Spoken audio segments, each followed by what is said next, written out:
Ecclesiastes chapter 2, verse 12. So I turned to consider wisdom and madness and folly. For what can the man do who comes after the king? Only what has already been done. Then I saw that there is more gain in wisdom than in folly, as there is more gain in light than in darkness. The wise person has his eyes in his head, but the fool walks in darkness. And yet I perceive that the same event happens to all of them. Then I said in my heart, what happens to the fool will happen to me also. Why then have I been so very wise? And I said in my heart that this also is vanity. For of the wise as of the fool there is no enduring remembrance, seeing that in the days to come all will have been long forgotten. How the wise dies just like the fool. So I hated life, because what is done under the sun was grievous to me. For all is vanity, and a striving after the wind. I hated all my toil, in which I toil under the sun, seeing that I must leave it to the man who will come after me. And who knows whether he will be wise or a fool? Yet he will be master of all, for which I toiled, and used my wisdom under the sun. This also is vanity. So I turned about and gave my heart up to despair over all the toil of my labors under the sun. Because sometimes a person who has toiled with wisdom and knowledge and skill must leave everything to be enjoyed by someone who did not toil for it. This also is vanity and a great evil. What has a man from all the toil and striving of heart with which he toils beneath the sun? For all his days are full of sorrow, and all his work is a vexation. Even in the night his heart does not rest. This also is vanity. There is nothing better for a person than that he should eat and drink and find enjoyment in his toil. This also I saw is from the hand of God. For apart from him, who can eat or who can have enjoyment? For to the one who pleases him, God has given wisdom and knowledge and joy, but to the sinner he has given the business of gathering and collecting, only to give to one who pleases God. This also is vanity and a striving after wind. You should have noticed a transition in verse 24. We'll talk about that when we get there, because there is a change there. But let's go back to verse 12. If you guys are all in Ecclesiastes chapter 2, verse 12. And again, I had some notes. There's a few left up here. I don't know if I don't put them on the table, or anybody comes can grab them or something, or someone can hand them out. I don't know. But make sure everyone who comes still get the notes. Yeah, Betty, could you take those? And if you haven't got notes, just raise your hand, and Betty will get you one. Yeah, no problem. All right, so check it out. I know some of you have Bibles open. That's good, or a Bible on your phone. If not, there's also Bibles in the foyer, and you can use the Bibles in the foyer if you'd like, or someone could grab you one. So those are available for your use as well. So let's start here in verse 12, what King Solomon says. Now, guys, help me out. What is King Solomon's bio? What do you remember about his bio? You know, who is this man? He's a ladies' man? What makes you say that? How many concubines did he have? 300. How many wives did he have? 700. You know, Wilt Chamberlain. Anybody remember Wilt Chamberlain? Yeah. Super tall guy. Quite the baller. Most points ever scored in a game. In a book he put out before he died, claimed to have slept with 20 to 30,000 women. That was kind of like the big point when that book came out, the thing that everyone was talking about it. 20 to 30, they averaged it out. It would have to have been like, for every day he was alive, like 3.5 or something. May have been an exaggerated claim, but he was known to score a lot. So, you've got Wilt claiming this. Why didn't he stop at just a few? You know, what's the deal? There's an insatiable appetite that we as humans have, and without the Spirit checking it, it will run absolutely wild. Yeah. You may, well, I'm not doing what Wilt did. Yeah, but maybe you work 20 hours a day on your job. That's your thing, but you're not satisfied. You can worship your job, you can worship family. The heart is an idol factory. King Solomon had an idol of women, power, and it literally manifested in himself worshiping foreign gods. So he knows about that. What else is his bio, King Solomon? What else do you guys know about him? Son of David? Yeah, he was the son of David from Bathsheba. And it was quite an event for him to get to the throne. Basically, he had to kill all his political rivals. It was quite a mess when he came to the throne. He was tested. Son of David. Blessed with wisdom. He was blessed with wisdom. God came to him in a dream in the night. The Bible says, what do you want? He says, I want wisdom. Yahweh was pleased with that choice. He was given wisdom, but this shows us even a wise person can be a fool. It's a shocking thing to imagine that same Solomon, what he did. But he is the author. I understand there's people who disagree, but either way, we have someone who basically is doing an experiment. You guys know, remember a science experiment? Anyone remember the scientific method, the basics of it? You got to have a hypothesis, and you start running some tests to test it out, right? And then you observe, and you do it again and again and again to find out if the experiments render your hypothesis true or false. But you got to repeat it. You got to do it a lot, right? You can't just do it once. Solomon is sort of doing a science experiment in a sense with life. What makes man and woman fulfilled? What makes man and woman complete? What makes them feel empty? There's a lot more ways to be empty than there are to be filled. You ever heard 6 million ways to die, choose one? But there's only one way to live, right? Keep on breathing, heart still beating, head still working. Lots of ways to die. Same thing, there's lots of ways as a human to be empty. There's some gamer and all he does is game. There's some workaholic and all he does is work. There's some klepto and all they do is steal, and they're all empty. And a lot of us in this room were those people. Maybe still want to go back to that life, but we know it's empty, don't we? Kind of like MTV. It was MTV. That's why I call it MTV. It was MTV. Yeah, you know. I used that in a poem once. So Solomon is turning his attention to wisdom, to madness, to folly, sort of the insanity of life. And this little phrase here, what he's saying is, whoever comes after me can explore this same issue. But since I conducted a science experiment, they'll get the same answer about emptiness and fullness, folly and wisdom in life. That's what he's saying in 2:12. That's why I got that little paraphrase. And see, kings have advisors, don't they? Even now, the president. No president is an expert on Russia or China or the tech industry or agriculture. They have people who speak on all those things, right? Only half of them are probably really experts. You know, it's an oxymoron, right? Government intelligence. It's an oxymoron. But you get the idea. So kings need wise advisors, and yet Solomon, a king who's wise himself, is spending his time in this book pointing out the folly of wisdom. What he's saying is wisdom is limited. He has a pessimistic view of the usefulness of wisdom in life. This is the pessimistic side. Proverbs, also penned largely by Solomon, is the positive view. It's under the sun, but it's under God as well. It's Proverbs. Because Proverbs says, get wisdom. Everything. It's worth it to give everything up to get wisdom, right? If you've read Proverbs, you know this. She's pictured as a woman crying aloud in the streets. Simpletons, stop being fools. Listen to what I'm saying to you.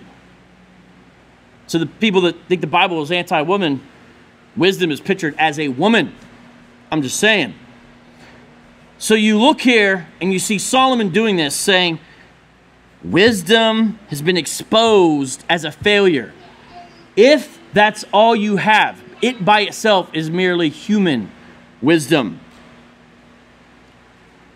Now when we go to verse 13, though, it's almost as if he's contradicting himself, because he points out there's some advantage or gain, yitron in Hebrew, in wisdom, but not as the ultimate source of reliance. I was watching a movie about the CIA the other day, and it was based upon a true story. And one of the CIA affiliates in the other country said, "How did the American intelligence not know anything about this?" And he said, "Well, we can't be right all the time." They're not really right all the time. It's sort of a joke. But you think about all the intelligence failures. You think about the so-called the best of the best, the brightest of the bright. They don't know. They make mistakes. They make errors. The wisest we have is folly compared to God's sight. And it's folly even judged by other humans. 1,000 years later, the smartest people, oh, they thought that back then, those idiots, right? There's sort of a chronological snobbery that sometimes we have, even though we can't figure out who built the pyramids, so we just say aliens, because apparently the people weren't smart enough. I think we pretty much know how the Egyptians did it, though. I'm just saying. The point is, though, human wisdom by itself is not an ultimate thing that you can rely on. Some of you are like, that's good, because I don't feel very smart. But here's the thing about it. When it says wise and fool in the Bible, it's not talking about someone with a low IQ. It's talking about someone who will not be instructed. It's talking about somebody who's not interested in learning from God. So biblically, you can be wise by the world's standards, but be a fool. Do you see? And that's why you have scientists today, if you ask them where everything came from, they'll say, well, there appears to be design here, but it couldn't have been from God. So perhaps aliens from another life put life on our planet, and they're the ones who created us. It's actually called panspermia. A lot of scientists advocate it as how life got here. Few problems with that. One is it doesn't explain the aliens, how they got there, because you still have to have an origin point for them. All it does is push the problem back further. But without God, this is the kind of thing we're all left with. And guess what? Solomon notes in 2:14, the same event happens to us all. Steve Jobs is dead. And so is the original janitor at Apple. I don't know his name. They all die. You can walk around all arrogant and cocky, and the guy who eats potato chips every day can live 20 years longer than you. You could be the smartest guy in the room, and a crane can fall on you when you're driving home. We're so arrogant and cocky, and Solomon reminds us the same thing happens to you that happens to the person you think is an idiot. But the Bible's version of fool, though, again, is one who will not be instructed in the ways of God. So, the instruction we must receive is from the Lord. That's why the Bible says that the fear of the Lord is the beginning of wisdom. That's the beginning of wisdom. That's why David could say, I become wiser than all my teachers. He wasn't meaning arrogance because of his reliance upon the Lord instead of human wisdom. And you got to ask yourself, what do you do? Do you truly rely on the wisdom of the Lord? I don't mean when you're doing math, you don't know and so you pray to God. I'm talking about your day-to-day. Do you just make decisions without taking it to the Lord? Do you ask what the scriptural application is? Whose wisdom do you really rely on? Is Dr. Phil or whoever is supposed to be the psychologist on TV these days, is that insight more valuable than a wise pastor's counsel or your understanding of Scripture? This challenges us in our day-to-day life. That's why the Bible says, don't lean into your own understanding. Proverbs 3:5-6. Lean on Him.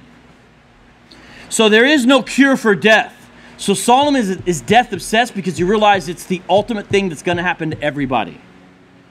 There is no cure. We all die. Now where it says the wise person has eyes in their head, any guesses what that means? What do you do with eyes? See. Right. So if they have eyes in their head, the wise person is able to essentially understand. Yes. Whereas the fool doesn't have eyes on their head, so they can't see. That's the poetry of this. That's what it's saying. You guys have eyes in their head. Well, everyone has eyes in their head. Unless something happened, right? What's this mean? That's what it's saying there. 2:15. Then I said in my heart, this is Solomon, self-reflection. That's why when we first started this, I said, understand this is kind of like Solomon's notebook. It's sort of like Solomon's notebook. This is self-reflection here. He says in his heart, what happens to the fool will happen to me also. Why then have I been so very wise? What's the point of all this effort? I'm just going to die. And I said in my heart that this is also vanity. Something that's vain is empty. Have you ever looked at the fair when you're there and you see the giant cotton candy and you get it? The kids get it and you turn around 30 seconds later and it's gone. When you eat it, it's disappearing. Where it looks so big. Looked like Marge's hair. What happened? It's gone. It's empty.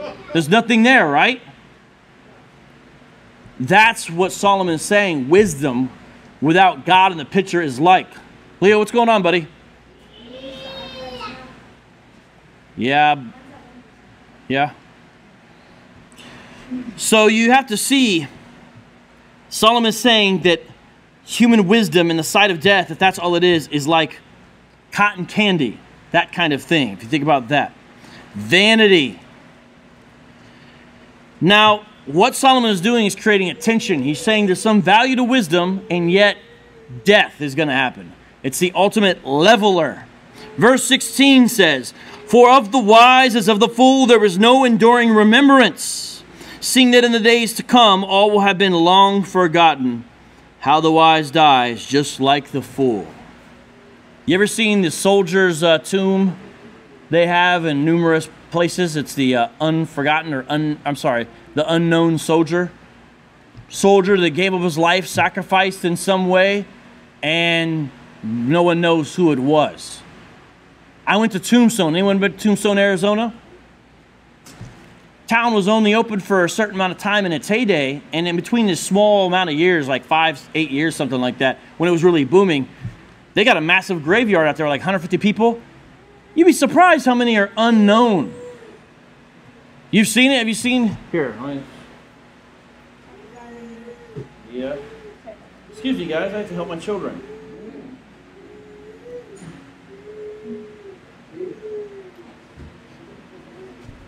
A bunch of people lost their life in Tombstone trying to get rich, and now nobody knows who they were. Which is worse, that or the one that says, died while playing cards? Because there's a bunch of those there. There's all kinds of interesting. What's a 4 slug less? Shot through with 4 and no more, no less, or something like what kind of eulogy is this? Like a gangster rap on his tombstone. And that's why we do tombstones. We don't want to disappear. They're not made out of cardboard or paper, right? We try to make them out of stone to try to make them last. And then some kids will go spray paint on your grave. We're forgotten. 100 years from now, will your Facebook page, will they allow it to still be up? What are they going to do with that? If it's still there, will anyone look at it? Are you going to get any more friend requests? No one will know you. They're probably, it's like, what are they going to say? You're not going to get tagged in anything. Will it still be there? What do they do with those? Will it just disappear like MySpace pages did? Your life is like MySpace. Seriously. It's gone. You may think, well, I'll be... who won the 1955 World Series? They lost to the Brooklyn Dodgers. Brooklyn! You should know this one, but you might not. It's okay. Judgment-free zone. 16th President of the United States. Oh, okay, good. I was just testing to see how bad it was in here.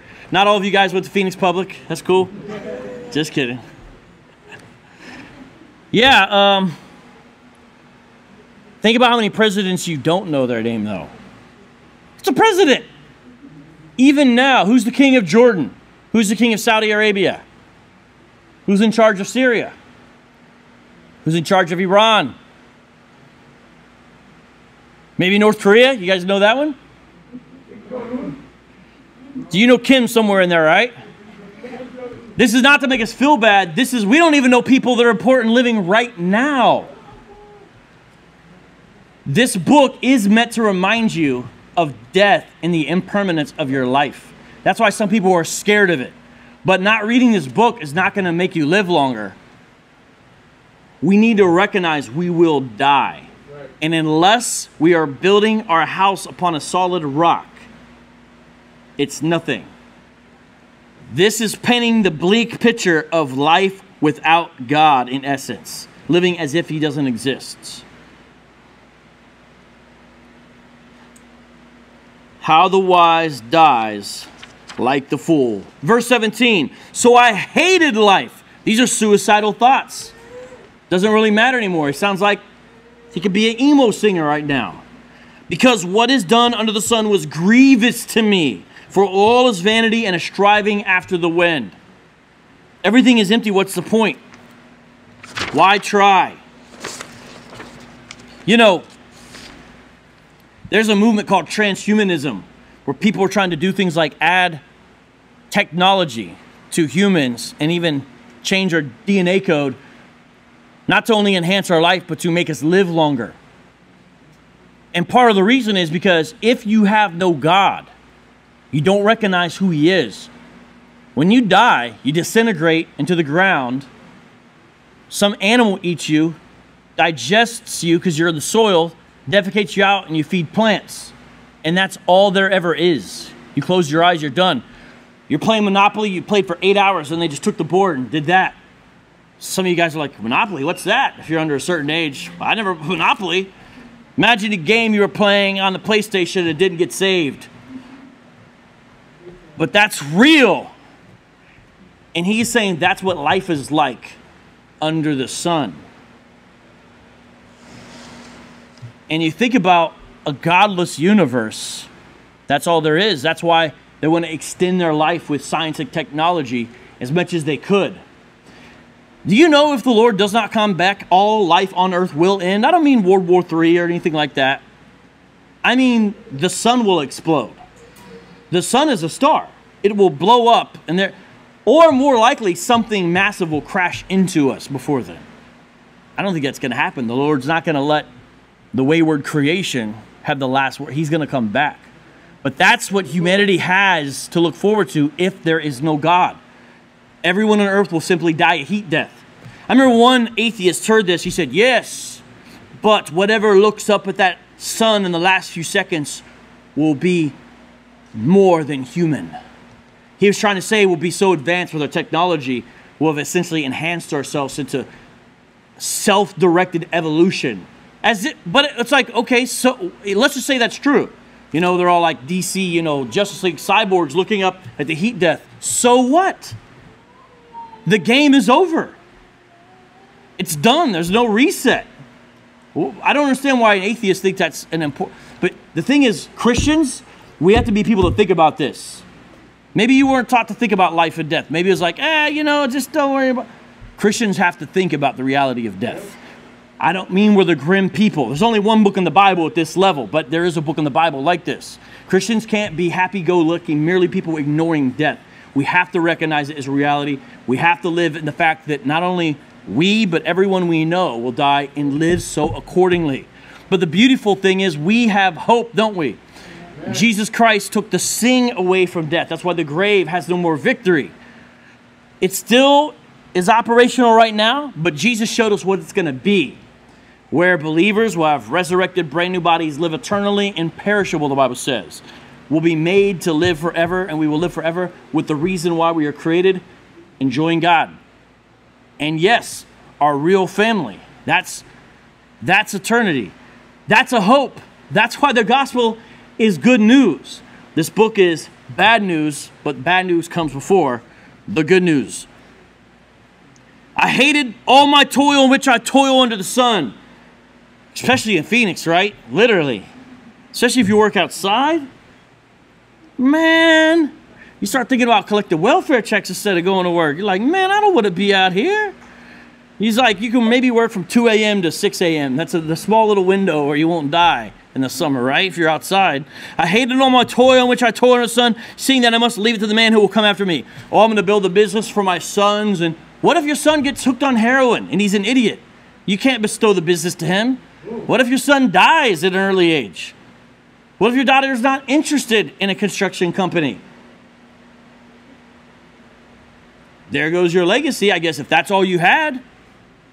You have to think about this.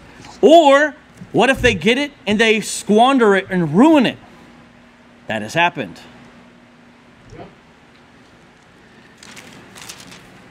Someone's going to come after you and get it. Sometimes it's someone we don't even like. You know? 2:19. And who knows whether he be wise or a fool? Yet he'll be the master of all for which I told and used my wisdom under the sun. This also is vanity. Who's going to get your stuff? You know, I got a lot of awesome books. I always wonder who's going to get my books when I die.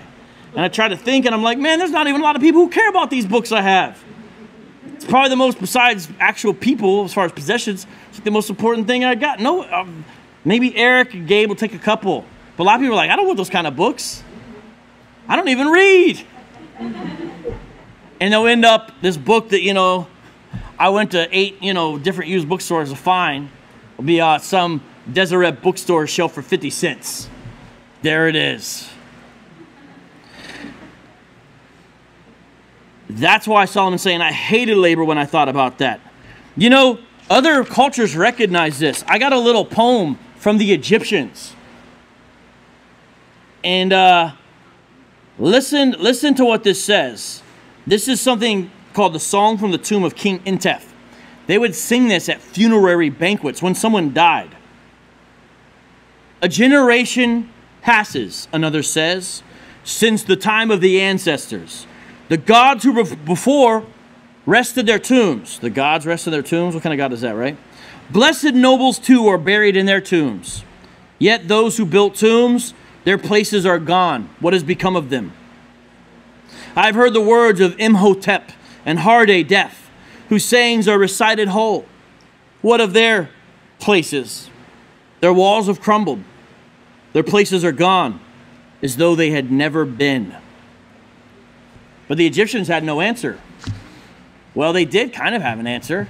What are the pyramids? Those are basically giant tombs. They're actually supposed to be designed to skyrocket the person's soul into some astral realm or something like that, where they can have an afterlife existence. That's why they would have miniature figurines of all their stuff and actually bury their stuff with them, because they thought the tomb was essentially a portal to create a copy in their afterlife. The early pharaohs had the slaves who were theirs locked in there with them and buried, and they would die in there as well. Because you got to have your servants in the afterlife, right? Someone who's going to feed you grapes. The later on ones did figurines as replicas of those. They said, maybe we shouldn't kill all these slaves, bury them in tombs. That's kind of weird. Let's do replicas, and that's how they'll get their slaves in the afterlife. That's why they did that stuff. And then we find King Tut with all his buried treasure. Or some grave robber gets it. They were obsessed with the reality of death. That's what the pyramids were about. Yeah. Do you know what the Taj Mahal is? It's a tomb dedicated to some wise man. Taj Mahal, it's like famous and stuff. Most of us didn't even know that. We just knew it was the Taj Mahal. And guess what? He's still dead and has to face God, no matter the size of his tomb or not. Right. So the Egyptians had no answer. The atheist has no answer. Well, just live your best life now. Oh wait, did the atheist say that or Joel Osteen? My bad. That's all there is. 2:19 reminds us of the temporary nature of our stuff in our life. 2:20. I turned about and gave my heart up to despair over the toil of my labors under the sun. 21. Because sometimes a person who has toiled with wisdom and knowledge and skill must leave everything to be enjoyed by someone who did not toil for it. This also is vanity and a great evil. And guess what? They also don't appreciate it. You know why the old people in your life used to tell you how hard they had to work, and them going to school and coming over the from, Ellis Island or across the border, whatever, however they got. You know why they did that stuff partially? To let you know the sacrifice of what they went through so you could have what you have now, because you don't know. You don't know, so you don't really appreciate it. That's part of the reason. Whatever you have to go through now, you're trying to explain to your kids, they're like, oh yeah. And it's very difficult to have them actually appreciate it, isn't it? And that's the same way they thought about us. That's why when I was a kid, we used to always make fun of grandparents. When I was your age, I had to go uphill through the snow and, there's rabid dogs. Those stories, right? They just don't know. The mafia has this problem. The mob? The mobsters now are sons of mobsters. So they didn't come over. They weren't immigrants. They grew up in some suburb in Staten Island. So they don't have this old world code of silence when they get caught. So the second these young guys get caught, guess what they do? They just rat on everybody in the mafia. The mafia can't even hardly kill all their rats anymore because of that. It's a real thing. It affects even organized crime. The young guys just don't appreciate it. It's a real thing. 22. What is a man from all the toil and striving of heart with which he toils beneath the sun? They're saying, what do you gain from all this? What do you get from all this? You're going to see the answer is pain and grief, sleepless nights, and anxiety. That's going to be the answer of what you're going to get. For all his days are full of sorrow, and his work is a vexation.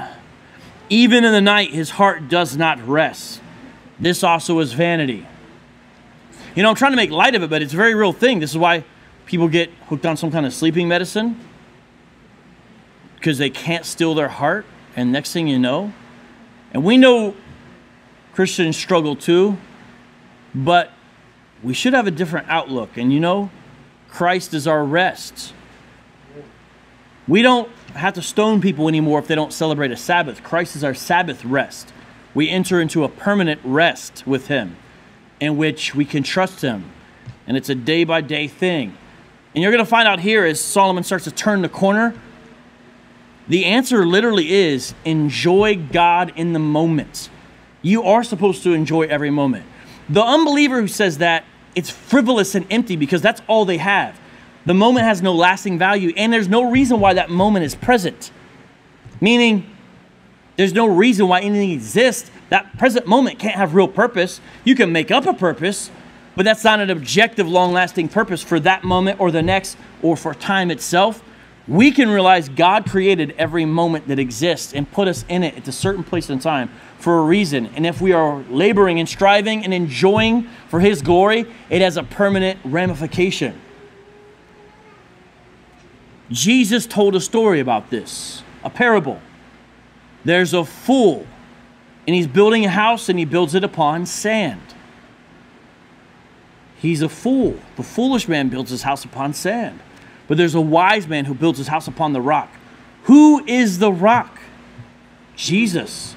He's saying, build everything in your life upon me. Jesus is not just another fortune cookie prophet. Here's some advice, follow it or not. He is demanding total allegiance and obedience. But the beautiful blessing is it makes your life count for something. It makes it worth it. It makes it value because it's connected to someone who is eternal. I don't know for sure. I think we'll be in heaven talking about, I remember when I came to faith for the first time. I remember, hey, that's a brother, that's a sister who led me to the Lord. Hey, you never knowed it, but you prayed for me. I think we will talk about the stories. I think they will matter forever.